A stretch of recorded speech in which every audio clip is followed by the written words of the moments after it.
صبح شام کی مسنون دعائیں.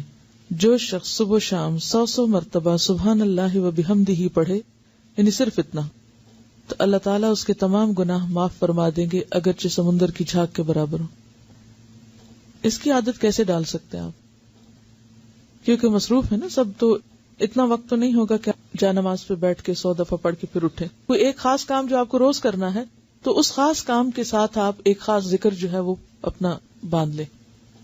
ایک تو ہے نا کہ ہر وقت کوئی بھی ذکر آپ کریں، لیکن یہ جو مخصوص اذکار بتائے گئے مخصوص اوقات میں کرنے کے، تو ان کا فائدہ جب ہی ہوتا ہے جب ہم ان کو اوقات کی پابندی کے ساتھ کرتے ہیں. اور اصل میں اس کے پیچھے حکمت بھی یہی ہے وقت بتانے کی، کہ پھر انسان اس میں مس نہیں کرتا.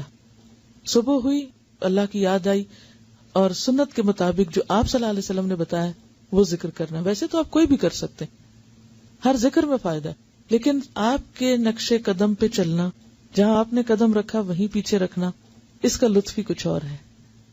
ٹھیک ہے نا، یعنی اس میں تھوڑا فرق ہو جاتا ہے. پھر چلیے، آپ صلی اللہ علیہ وسلم نے فرمایا صبح و شام 3 مرتبہ یہ دعا پڑھنے والا دن اور رات کی تکلیفوں اور نقصان سے محفوظ رہتا ہے. بسم اللہ الذی لا یضر مع اسمہ شیء فی الارض ولا فی السماء وہو السمیع العلیم. صبح و شام اس اللہ تعالی کا نام لیتا ہوں جس کے نام کی وجہ سے زمین و آسمان کی کوئی چیز نقصان نہیں پہنچا سکتی، اور وہ سننے اور جاننے والا ہے. آپ صلی اللہ علیہ وسلم اس دعا کو بھی روزانہ صبح و شام 3 مرتبہ پڑھتے تھے. اللہم عافنی فی بدنی، اللہم عافنی فی سمعی، اللہم عافنی فی بصری، لا الہ الا انت. اس دعا کو آپ صبح اور شام کے مثلا سنت کے بعد یا فرض کے بعد اگر مقرر کر لیں تو انشاءاللہ تعالی پھر بھولیں گے نہیں. اے اللہ میرے بدن میں عافیت عطا فرما، اے اللہ میری سماعت میں عافیت عطا فرما، یعنی میرے کان ٹھیک رکھ. اے اللہ میری بینائی میں عافیت عطا فرما. آپ کے سوا کوئی بھی معبود نہیں ہے، کیونکہ انسان کی جسمانی صحت اس کی عبادت کے لیے، اس کے کام کاج کے لیے، فرائض کی ادائیگی کے لیے بہت ضروری ہے. تو آپ صلی اللہ علیہ وسلم 3 بار صبح اور شام یہ پڑھتے تھے. اب ویسے تو آپ ایک بار بھی پڑھ سکتے ہیں، لیکن اصل سنت کیا ہے پھر 3 بار پڑھنا. آپ صلی اللہ علیہ وسلم نے فرمایا کہ جو شخص سورہ اخلاص، سورہ فلق اور سورۃ الناس صبح شام 3 بار پڑھے گا تو وہ ہر قسم کی آفت سے محفوظ رہے گا. ترمذی کی روایت ہے. آپ صلی اللہ علیہ وسلم نے سیدہ فاطمہ رضی اللہ تعالی عنہا کو ہر صبح شام یہ دعا مانگنے کا حکم دیا تھا، یعنی آپ نے اپنی بیٹی کو یہ دعا سکھائی تھی. یا حی یا قیوم برحمتک استغیث فاصلح لی شأنی کلہ ولا تکلنی الی نفسی طرفۃ عین. اے ہمیشہ زندہ اور قائم رہنے والے، آپ ہی کی رحمت کا واسطہ دے کر فریاد کرتا ہوں کہ میرے سب کاموں کو درست کر دیں، اور مجھے میرے نفس کی طرف پلک جھپکنے کی دیر کے لیے بھی حوالے نہ کریں. اس کا کیا مطلب ہے؟ مجھے میرے نفس کے حوالے ایک پلک جھپکنے کی دیر بھی نہ کریں. کیوں؟ مجھے مسلسل اپنی حفاظت میں رکھے، میں بھٹکنے نہ پاؤں. ومن یکفر بالطاغوت، تو طاغوت میں سب سے پہلے خود اپنا نفس آتا ہے. ان النفس لامارۃ بالسوء.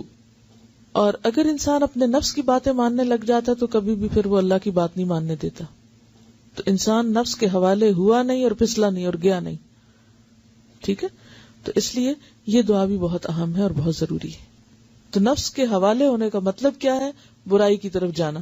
اور اس میں آپ دیکھیے کہ آپ سارا دن عہد کریں گے میں نے یہ نہیں کرنا ہے، ایسا نہیں بولنا، ایسا نہیں کرنا، اور لمحے بھر کے لیے کیا ہوتا ہے؟ منہ سے بات نکل جاتی، آپ ایک دم غصے میں آ جاتے ہیں، آپ ایک دم وہ کہہ آتے ہیں جو سویر سے وعدہ کر رہے تھے شام تک کہ اب آج سے میں نے یہ جملہ نہیں بولنا یا یہ کام نہیں کرنا. وہ لمحے بھر کے لیے آپ نفس کے حوالے ہوئے اور گئے. تو یہ دعا بہت ہی زبردست دعا ہے کہ یار اب میں تو اپنے آپ پر، خود پر ایک لمحے کے لیے بھی بھروسہ نہیں کر سکتا، لمحے کے لیے بھی مجھے نہیں ادھر جانا، کیونکہ ہمارے ساتھ نفس بھی ہے، شیطان بھی ہے.